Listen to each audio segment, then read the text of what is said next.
Okay, so that's it. That's all the homework. Does anyone, all the housekeeping, does anyone have any questions, anything I didn't cover? Well, we are going to do our award show, but I need everyone to turn their attention right now to the back doors because we have a special guest that's going to be joining us. Hang on, I'm just sending the text now.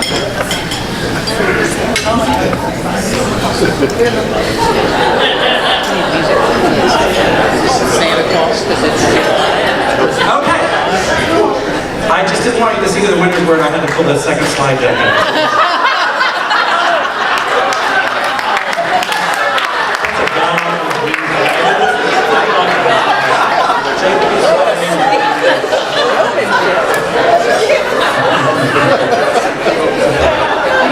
Focus, so gullible. Okay, first of all, I'd like to pause because we've now moved into a new portion of our show, and I would like to point out that we have a new sponsor of this section of our show. So thank you for Mills Restoring for sponsoring our dinner, and now I would like to thank Evergreen for sponsoring Evergreen Architectural Arts for sponsoring our work.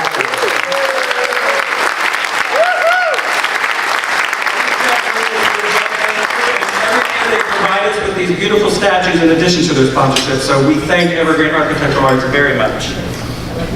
Okay, so I'm actually going to do something that we don't normally do. I added something to this award show, so our winners are going to have to wait a minute.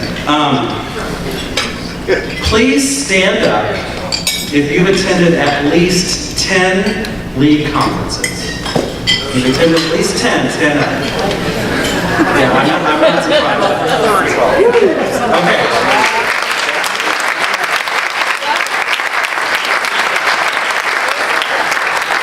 Now, stay standing if you've attended at least 15. Some of you are wrong.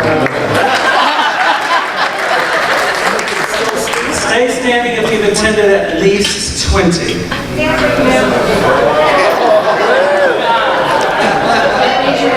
Maureen's still standing right. Listen, I know this. So let me see if I can get this down to one person. Please remain standing if your spouse proposed to you on stage at Outback Pub.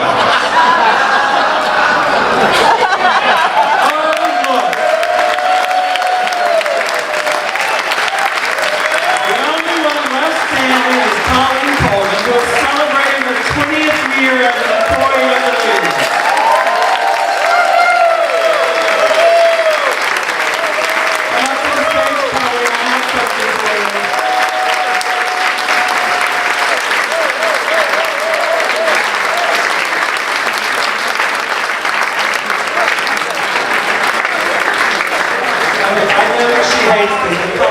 If you can be proposed on stage, you can come up and get an award. I'm actually very tired, but I'm tearing up.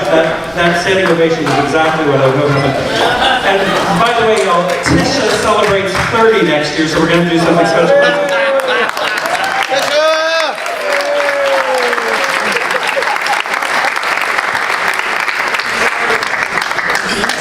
Now, Colleen, I would like to show you that this 20 comes out. So when you reach 25 and 30, it just costs me a couple of bucks.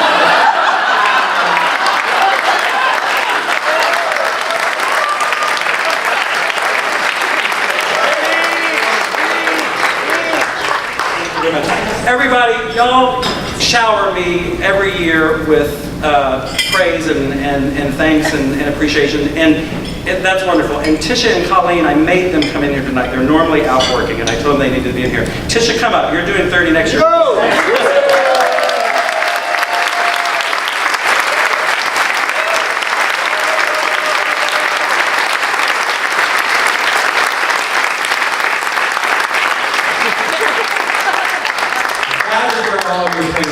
I promise you, they make me look good every day. I just show up. I really do. They are amazing. They are so dedicated to all of you. Absolutely. And 20 and 30 years, you just don't find that anymore. And so please, your praise and attention, when you give it to me, know that I turn around and tell them that it's always.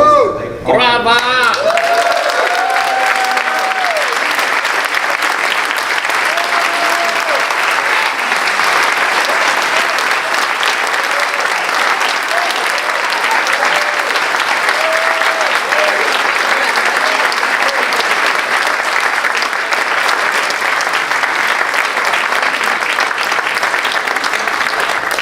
Colleen refuses to speak. I can work on Y'all need to help me with that.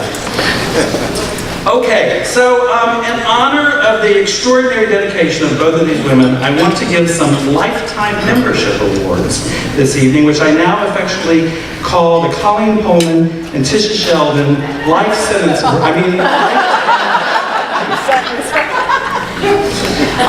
Our first, so in the 42-year history of the organization, I'm aware of 2 lifetime members being announced. Marie Chesley and Joan Weil, sorry. But it's been many years since we've given one of these out. But I truly believe the recent retirements of 2 longtime members warrants issuing 2 more lifetime memberships. So our first recipient was actually planning to be here, and she had to cancel. So she's not able to be with us tonight, but she knows I'm doing this. A former board president and board emeritus member, as well as recipient of the LHAT Outstanding Individual Contribution Award, Dulcie Gilmore for years was a historic theater icon in Chicago until her retirement a few years ago. Even after her retirement, she continued to fulfill her duties as a board member and even played host to our Chicago conference in 2016. I know if she were here, you would all join me in celebrating her years of service at LHAT, and I'm very honored to make her a lifetime member.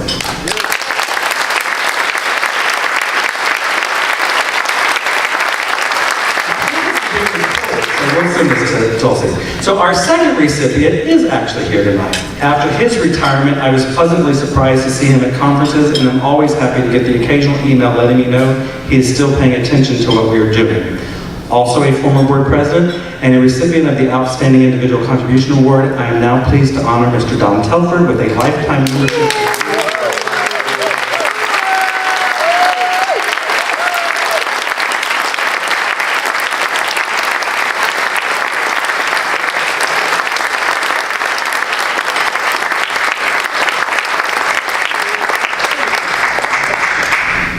Don, did you want to say anything?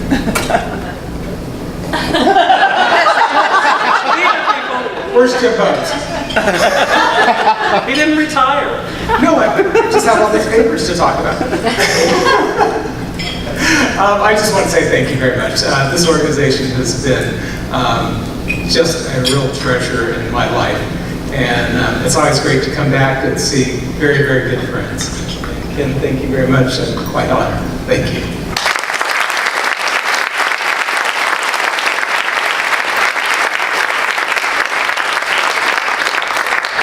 Now, don't all of you go start retiring at once. So you can... The surprise you were telling me? Yes, that was your surprise, Tom. John thought the surprise was Jaston Williams, and I'm like, well, I announced that, Don. That's not a surprise. So now we're moving on to our Outstanding Individual Contribution Award, and see if I can. There we go. All right, good. Didn't accidentally reveal that. Didn't I do that one year? I accidentally popped the slide. Oftentimes, this award is given to someone we all know. A person very involved in the league, such as a former board president, like Don Telford, Dulcie Gilmore, Kellis Allman, and Maureen Patton. It certainly always goes to someone who has demonstrated vision, dedication, selflessness, and excellence through his or her contribution to historic theaters and their communities. This year, our winner might not be a name that we all recognize, but I promise you he is a hero in his community for his efforts to save, restore, and reopen the Queen Theater in Bryan, Texas. His journey to save the Queen began in 2010, and I'm happy to say that the grand reopening took place just a few short months ago. Along the way, our winner swears he personally scooped 600 pounds of pigeon poop off the Marquee. He wrote checks, grabbed the shovel or hammer when needed, and galvanized a community around saving the Queen. I found this next little part very interesting. Early in that process, he wanted to make sure the restoration was a true community endeavor, so he limited individual contributions to no more than $1,000 per person. I think I just saw a few development directors faint. Our winner has been the greatest champion of the Queen, so much so that his name has become synonymous with this icon of downtown Bryan. He is most deserving of the Outstanding Individual Contribution Award in 2018. Ladies and gentlemen, please join me in congratulating our 2018 LHAP Outstanding Individual Award winner, Mr. Ben Hardeman.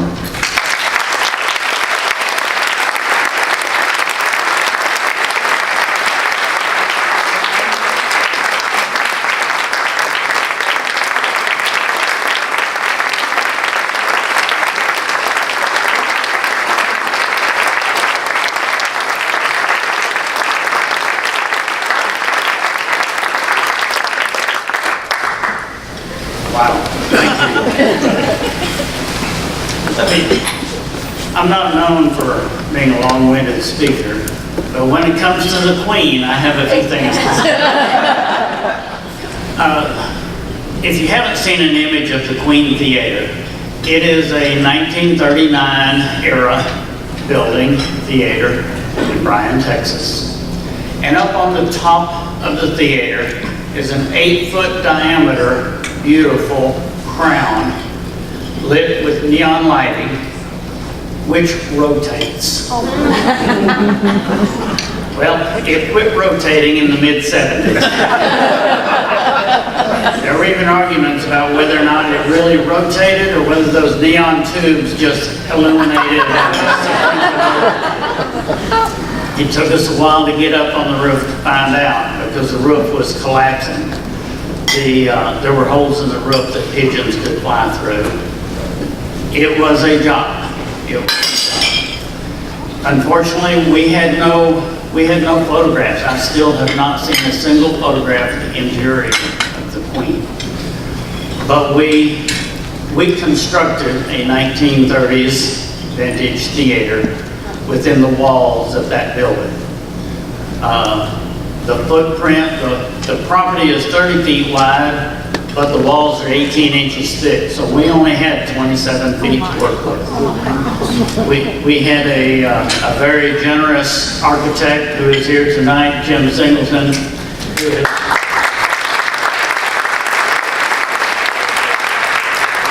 who has been involved in this project also ever since day one. Ken mentioned that we limited contributions to $1,000. I had been advocating the former owner of the Queen to do something with it for years. I was on the city council at the time, prior to 2010. Every time I would see him, I would say, when are you going to do something with the Queen? We can't let it deteriorate and collapse. Got to where my wife would tell me, now if we see him tonight, don't shoot the rest when we would go to community functions. When I heard that the Queen was going to be on the market, saw it in the paper one morning, I told my wife, you know, we know enough people in this community that we could ask to donate $1,000. And if this project fails miserably, it won't change any of their lifestyles. Well, I'll tell you, Jim Singleton and his wife, Stephanie, were some of the first ones to donate, but the first 25 people I asked donated $1,000. That tells you what that theater meant to our community. And that's why we wanted to have the community involved. So whenever you can, get your community involved. That was 2010. As Ken said, we just opened on May 4th of this year, so it was a long road. but we've gotten there. And it has been, you know, this award is to me, but it ought to be to a lot of individuals in our community who made it possible. It's been a long road. It has been very satisfying to me. One of the most satisfying things I have done in my life was to be able to bring this old, dilapidated, in ruins almost theater back to life. And the most common word when people walk into the theater today and see it for the first time, the most common word we hear is wow. And that's what it's all about. Thank you.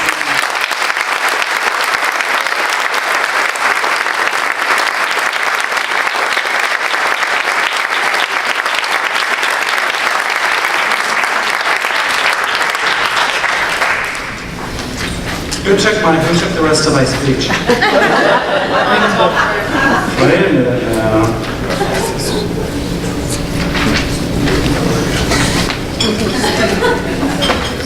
Did someone walk away with paper? Clean! I think I'm joking, but I'm not. I think I can do this by memory, but okay. We're gonna see how good I am. Here we go. I believe our next award is the Outstanding Historic Theater Award. Yes, it is. And I'm thrilled that there's actually a video. However, I can tell you that this award winner application was one of the rare ones that we've seen that can say, for our 100th anniversary, we did a major da-da-da-da-da. For our 125th anniversary, we did a major da-da-da-da-da. For our 135th anniversary, we did a major da-da-da-da-da that makes this theater now completely accessible to every single one of our patrons, including elevator shafts that get to all of the working floors of the theater, all types of access. I'm doing this from memory here, so I'm going to go ahead and pause and play a video for you. And I think if I hit the white button, here it is.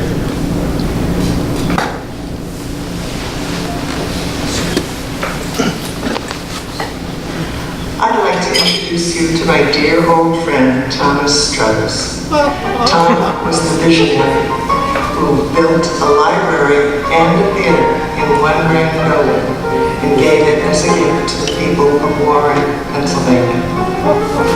That was 135 years ago, in 1883, and our doors have been open ever since. I want to show you the newest addition to Mr. Struthers' historic landmark, one we've just completed to bring our patrons and usage into the 21st century.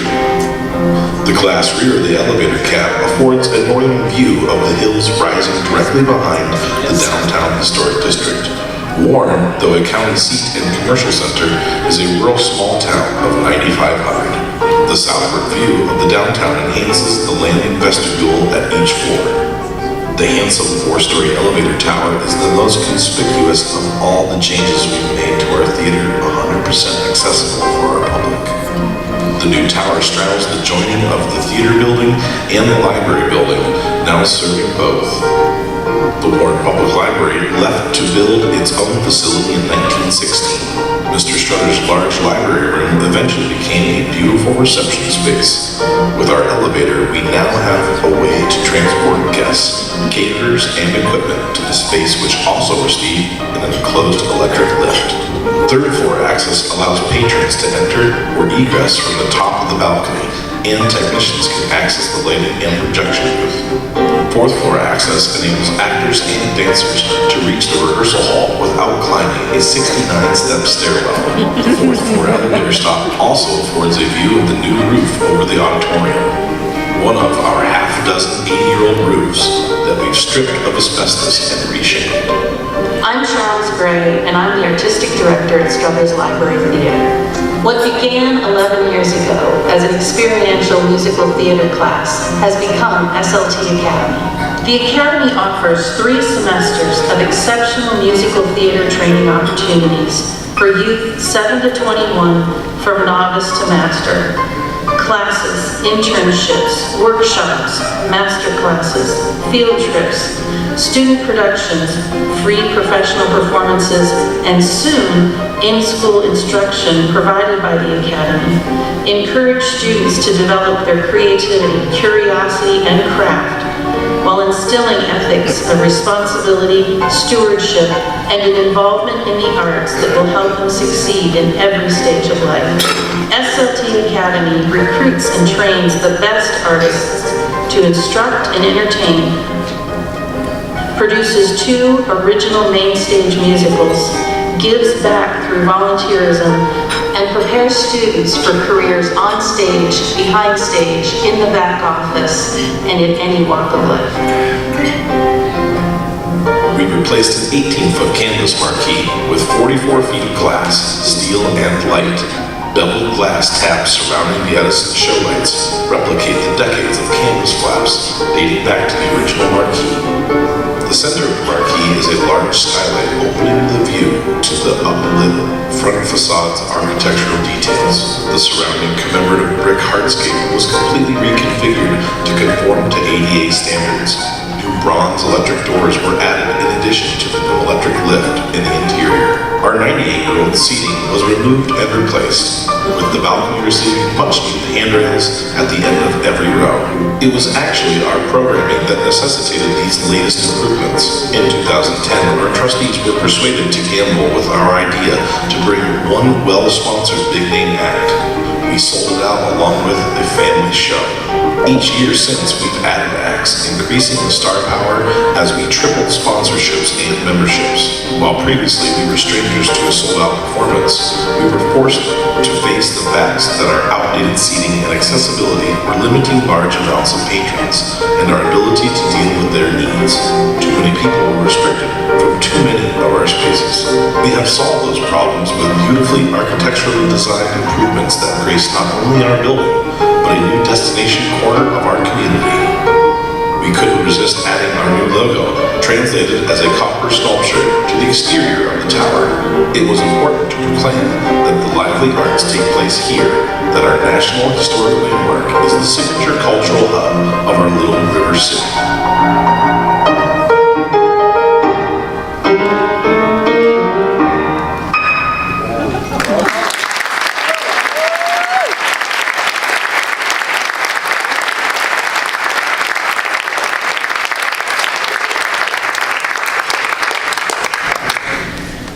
Ladies and gentlemen, I don't know if the video said this, but my speech did. All of this was taking place in a community of less than 10,000 people. Did the video say that? Yes. All right, well, I'll just repeat it. Ladies and gentlemen, the winner of the 2018 Outstanding Historic Theater goes to the Struthers Library Theater of Warren, Pennsylvania. Please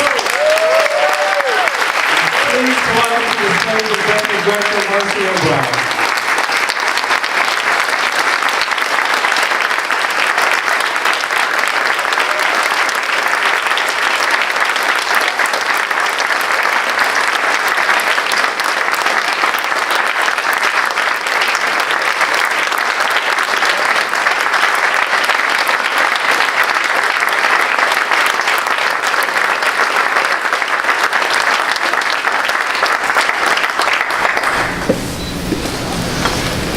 Hello, gorgeous.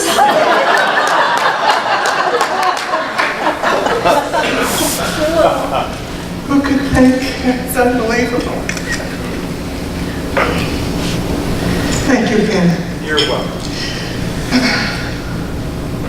Seriously, this is one of those rare over-the-moon experiences.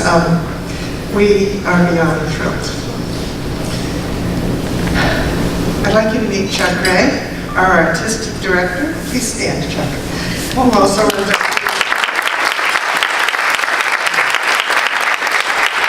and Wendy McCain, who has just begun at the theater this past week, and who takes my place in 2 weeks when I retire.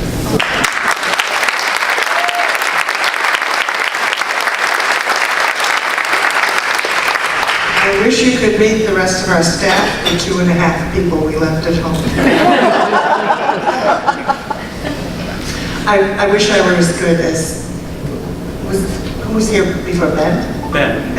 And could do it extemporaneously, but the nerves won't allow. This award is all about community. Warren, Pennsylvania is a small town of 9,500 people in northwestern Pennsylvania. We are on the edge of the 500,000-acre Allegheny National Forest, which is why we have more deer than people. In fact, our schools and our factories close on the first day of buck season and the first day of We are about 3 hours north of Pittsburgh, 2 hours east of Cleveland, and 2 hours south of Buffalo. 2.5 hours east of Cleveland. We're out there. When my late husband and I were recruited to Warren, I told him it had to be for maximum sentence of 2 to 4. I did not picture a lifetime in Kodak. That was 40 years ago.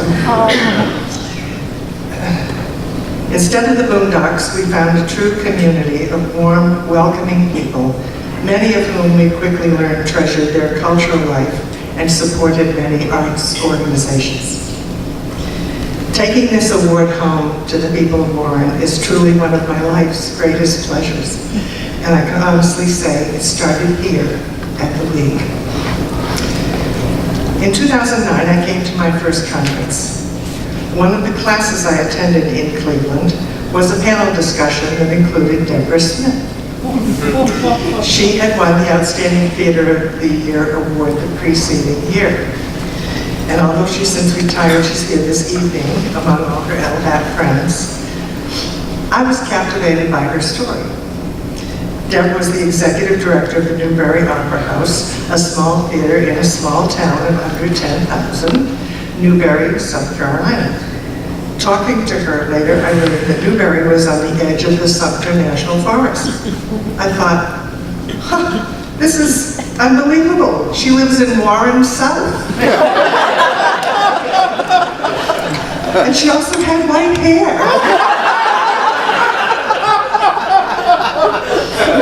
That convinced me. I mean, something's doable if a white-haired woman can do it, then another white-haired woman has a chance, right? I began to think that this award was a worthy goal for the community of Warren, although I didn't know if it was possible or if I'd have enough time. It took 9 years to fully realize the labors involved. Then, at the League conference in Schenectady, I shared a lunch table with the architect Paul Simborski. We sketched elevator possibilities on the back of an bench. Paul rode in our brand new elevator this past February at our reopening gala, designed by his firm, Another LHAT Connection. We are reputed to be the 18th oldest continuously operating theater in the country. Tackling major modern changes to make our building more accessible and much more usable had to be done sensitively. We're not a Gilded Era theater. We predate the beautiful gold interiors by more than a quarter of a century. We are sort of plain, so we had to be careful not to gussy up too much. Back in 1883, when Thomas Struthers gave Warren a library and its plain theater, he required them to give him the land to build it on. He wanted the locals to be as committed as he was. And the town through 7 generations has remained committed to that gift. In 1982, the theater was approaching its centennial, and like so many dusky old theaters, was showing movies to 7 or 8 patrons at a time. A lot of you must remember that era. A trio of dedicated history buffs and theater visionaries asked the people of Warren, do we want to bring our theater back or let it go to the wrecking ball? Or worse, accept an offer to turn it into a roller skating rink. Little Warren responded with a very loud yes, save our theater. The goal 35 years ago was to raise $300,000 in 6 months. They raised $415,000 in 6 or 7 weeks. The volunteers and professionals came in droves with shovels, buckets, and picnic baskets, suppers for their families. I mean, they brought the kids. Everybody worked. Warrenites did all the gritty grunt work of preparation, the clean out, and much of the interior finish work. We built on the strong shoulders of those dedicated patrons. Without the foundation they laid for the 100th anniversary, there never would have been 135th. Warren will be so proud of this. I just can't tell you this. In addition to the Struthers Library Theater staff, small and mighty, all of us wearing 17 hats, I'd particularly like to thank 2 other groups. I'd like to thank the LHAT staff, Ken, Colleen, and Tisha, who run the best organized conference anywhere. Thank you.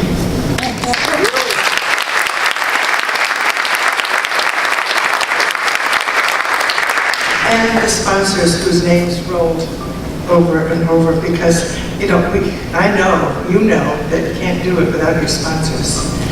And some of whom I've met over the years, and we never thank them enough, but without them, we're not. Please believe me, everything about this annual gathering that you give us is good. You benefit us all.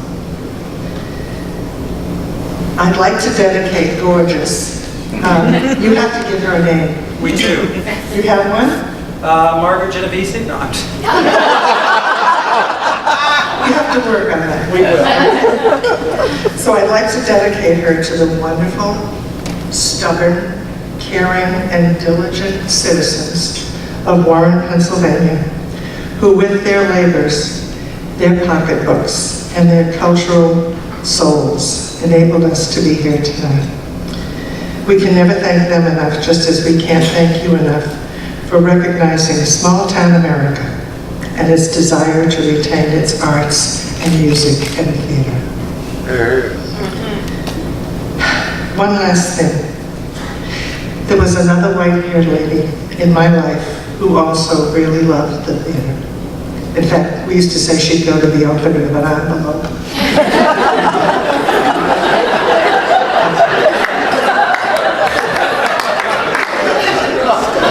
My mom passed away a little over a year ago, and she would have really enjoyed this party. Especially tonight, July 15th. It's her 100th birthday. I know you're here, Mom. Happy birthday. And thank you all very much.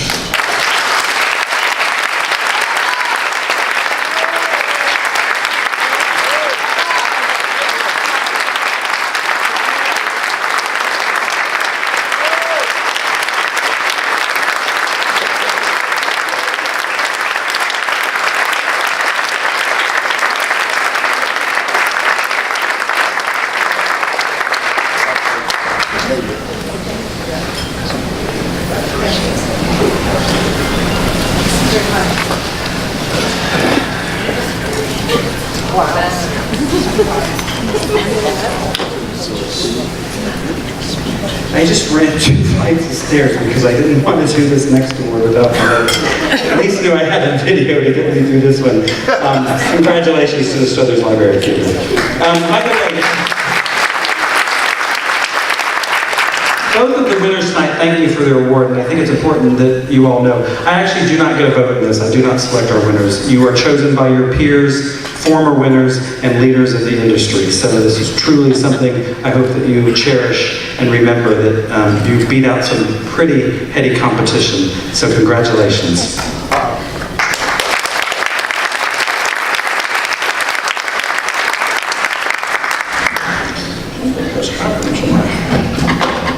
Excuse me, everybody.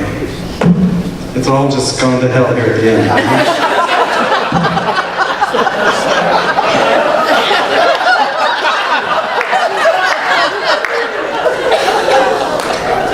I blame it on the next award winner. He probably had something. You know, Jason, I've seen you do a show where you changed costumes like 100 times during the show. I kind of know how you feel right now. I'm trying to catch my breath. Let's see if I can fix this one. There we go. Okay. Oh, you know what? JP texted me. Y'all all know Colleen's husband works at the conference where Secretary JP. He told me that I did. Jeff Green, I need another statue made. I gave Ben Hartman the 2017 outstanding individual contribution. And I now need to give him the 2018 one as well, so. Nope, nobody caught it. Did anyone else catch that?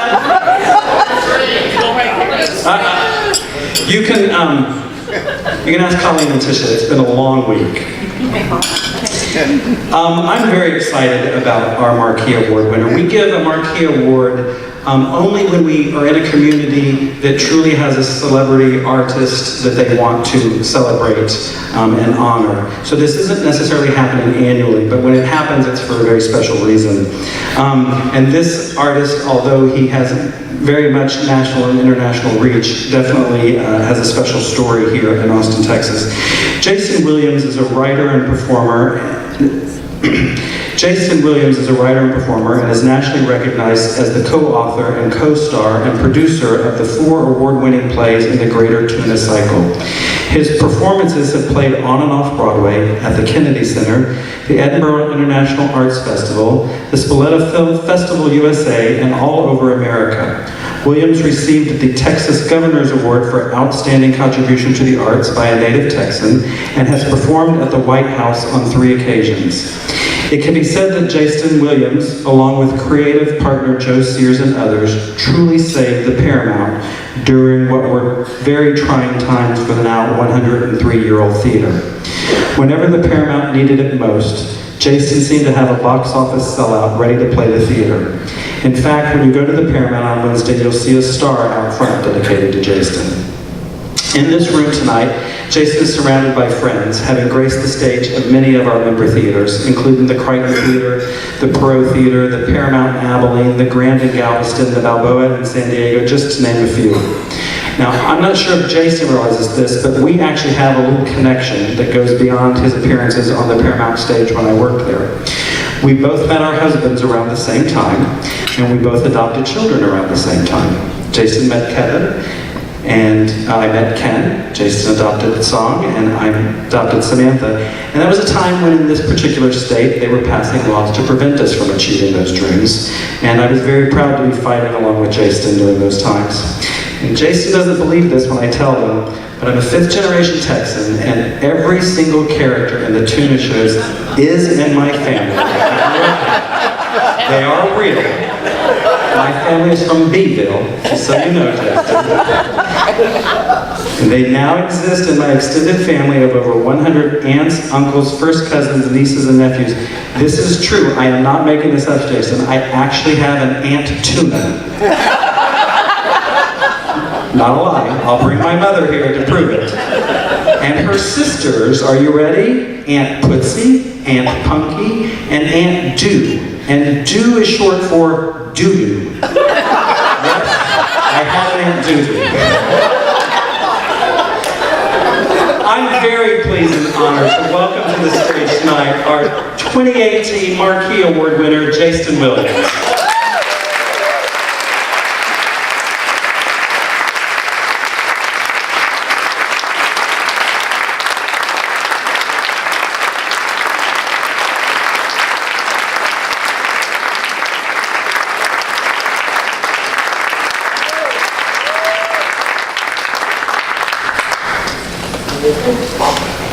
Thank you so very much. I don't know how I'm going to do after Aunt Doo-Doo. I've been working all week on my spontaneous comments. But first of all, I would like to bow to your theater in Pennsylvania and your theater in Texas, because these theaters are the spine of our culture. They keep us going, and we need you now more than ever. And so thank you.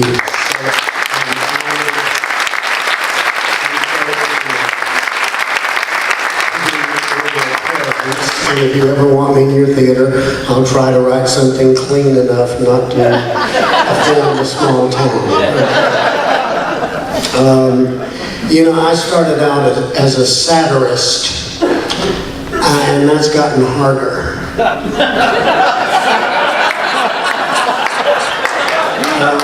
Because as satirists, we are to hold a mirror up to culture and make it look ridiculous.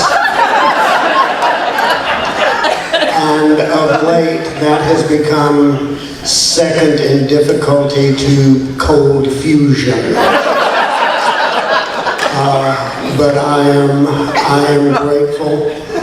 I'm grateful that this career has gone as long as it has. I am so grateful for the people at this table here who I would have starved to death without. and who at the time, when as the longest running comedy team in America, and that had to come to its end, and the people at this table believed that I could take that stage by myself. And I will never be able to thank you enough. Back to satire and how difficult it is these days. I had a conversation with a woman who was a longtime fan of the Clinton plays, and she was very angry with me. She was very, very angry with me, and she says, "Why did you change your plays? I liked them the old way." I said, "We didn't change anything." She said, "Yes, you did. Yes, you did. You put all that liberal stuff in there. I used to like it." I said, "No, ma'am, we didn't change anything." She said, "Yes, you did." Now, the people at this table know how much I like being called a liar. They can confirm that. So I said, "Ma'am, buy a copy of the play and read it. And you will see that what has changed is not our script, but your tenuous grasp on a sense of humor."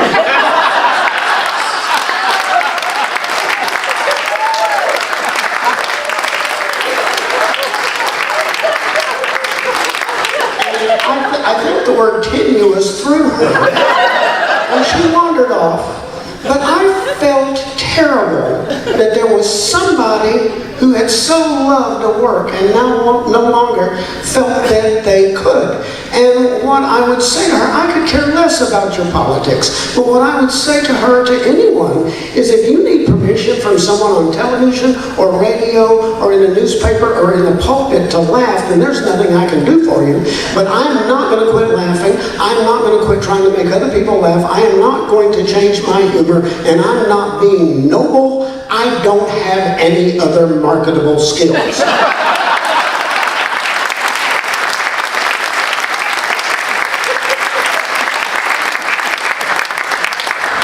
And I have always thought that laughter is our second language throughout the world. It's something that everyone understands and shares. Years ago, when I was living in New York and doing Greater Tuna, and it was the year that Brighton Beach Memoirs hit, and Matthew Broderick was a young, incredibly dynamic actor.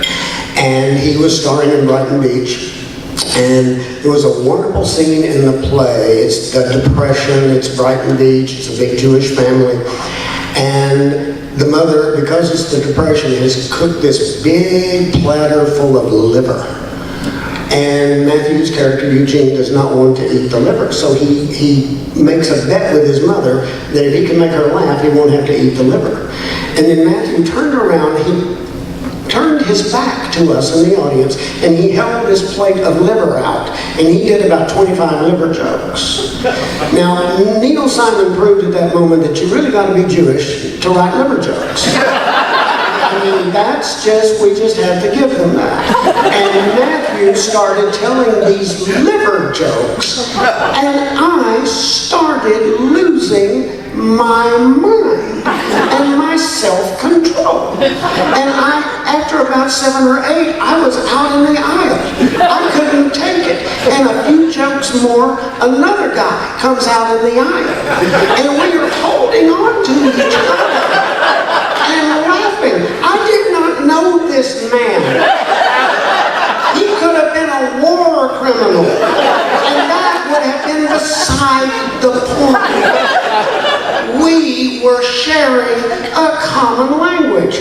Now, I don't know if any of you have ever watched the Apollo Theater Comedy Night. The Apollo Theater is the great historical theater in Harlem, and they can be a really tough audience. It's a 90% black audience, it's their theater, and they can be a really tough audience. And one night there was a comedian who's been dead quite a while now. Her name is Shirley Hemphill, and Shirley was playing the Apollo. And it was during the time when Michael Jackson's reputation was beginning to cause some questions. And Shirley stood up in front of this audience and she said, "Is it not time that somebody in the Jackson family asked the question, what's wrong with the baby?"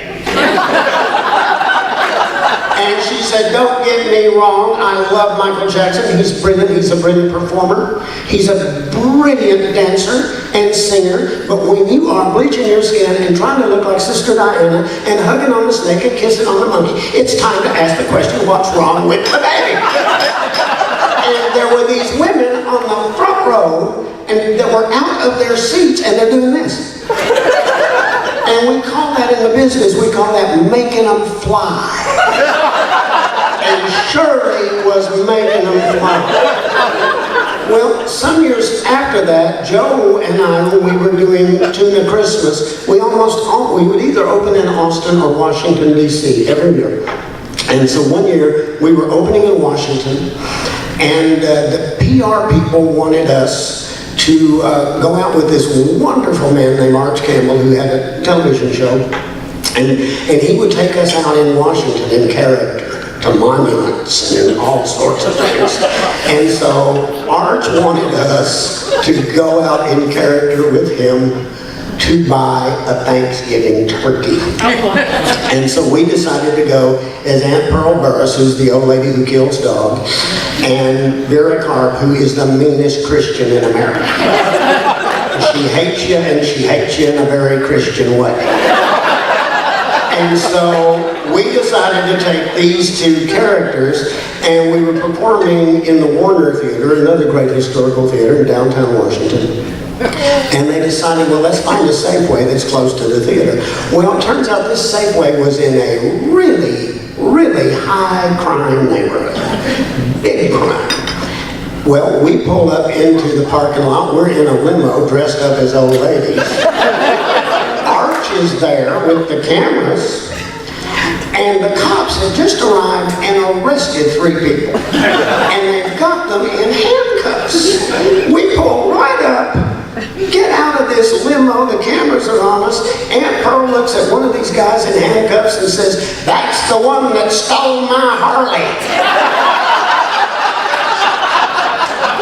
And then Vera, to make things worse, which she always does, said, "Throw the book at him. Throw the book at him." Then we go inside after that moment of unbelievable political incorrectness.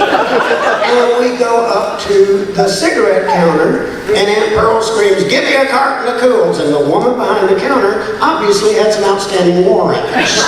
And she just hit the floor. She saw that camera, and she went down. And she won't come up. So there's chaos in the parking lot. There's now chaos in the front of the store. Then we go to the back of the store to check the turkeys for freshness. And the way that Pearl and Vera test the turkey for freshness is they just walk up to a raw turkey and just slap the hell out of it. Just smack it hard. And as Aunt Pearl said, if it slaps you back, it's too fresh. So here you have 2 white guys dressed up like old ladies in the Safeway in the hood, beating the hell out of the turkeys. And I look over and there are women on both sides of us doing this. So we got them flying in the Safeway. And it was as good a moment as I've ever had in my life. And we got invited to another gig in Washington. It was a considerably better venue. The neighborhood's gone down lately. We were invited to a command performance at the White House.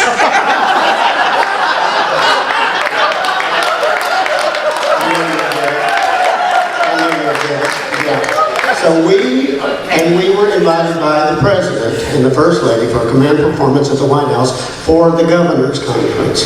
And the governors of all the states and of the territories were there with their spouses. And our set was set up in the East Room, and we wrote a show specifically for that evening. And the people, the governors, the cabinet, they went crazy laughing. They went crazy laughing. And I looked on the front row, and there is a man there holding on to his wife, and they are shaking. They're holding on to each other laughing. And that was the President of the United States. That was George Herbert Walker Bush and Barbara. And 5 rows back, there was a governor laughing his head off, holding on to his wife, and that was Bill Clinton and Hillary. And to my way of thinking, that was a night that America was truly great.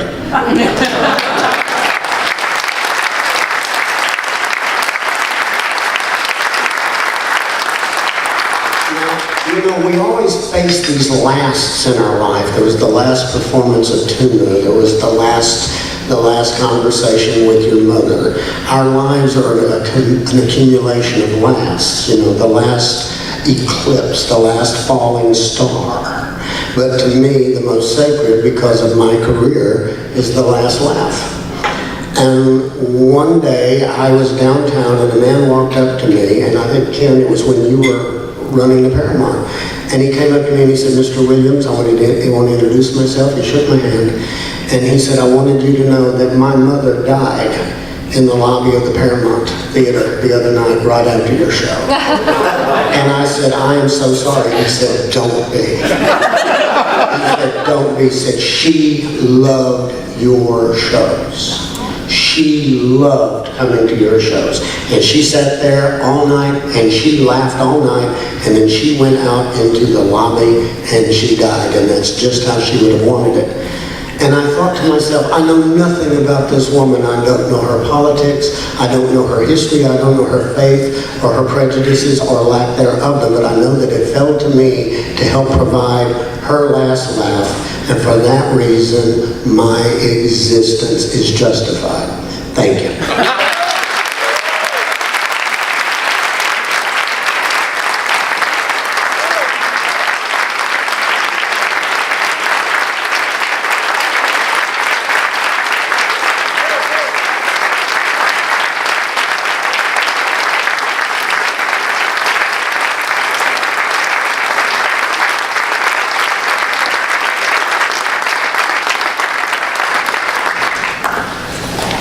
Well, with all my shortcomings tonight, thank goodness we had wonderful award recipients.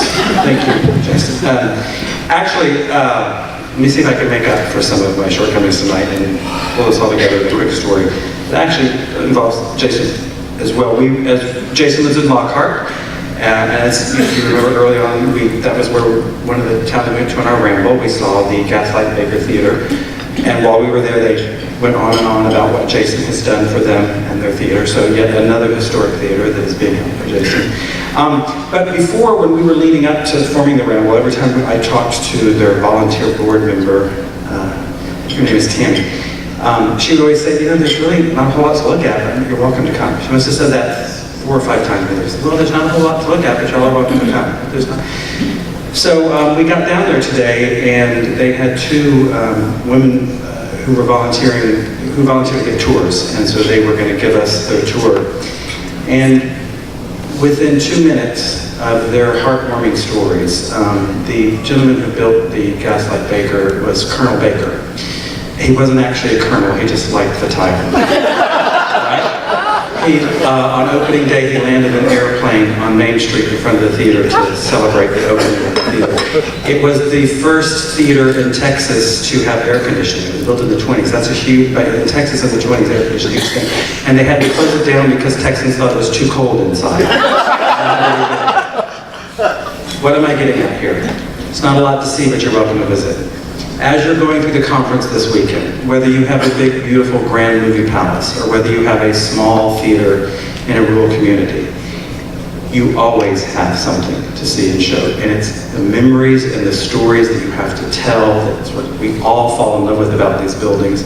I applaud all of you for the work that you're doing to save your theaters. And I hope that you learn an enormous amount and leave here with energy renewed to go back, because I've sat in those seats, the seat that you sit in. I know what it's like to look out and talk to a community about saving an old building. And I tell you, it's one of the most treasured memories of my life was taking care of the Paramount Theater, and I'm excited to have you all here in Austin so that on Wednesday I can introduce you to the staff that continued to take care of the Paramount after I left, and the amazing things that they're doing. So let's have a great conference. Let's make sure that we're welcoming our new members. I forgot to do this at the beginning, so let's do this at the end. If you are a first-time conference attendee here at the LHAP conference, please stand up.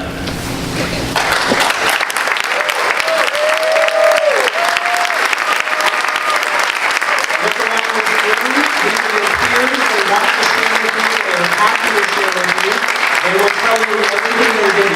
they will also tell you everything they've done wrong. So be sure you build in as much networking as you can during the conference. It's late, but if you want to go out, I promise you there's still stuff happening in downtown Austin, but breakfast starts. Colleen, is it really 7:30? But it's a hot breakfast. Is it 7:30? She's looking at her app, just in case you're wondering.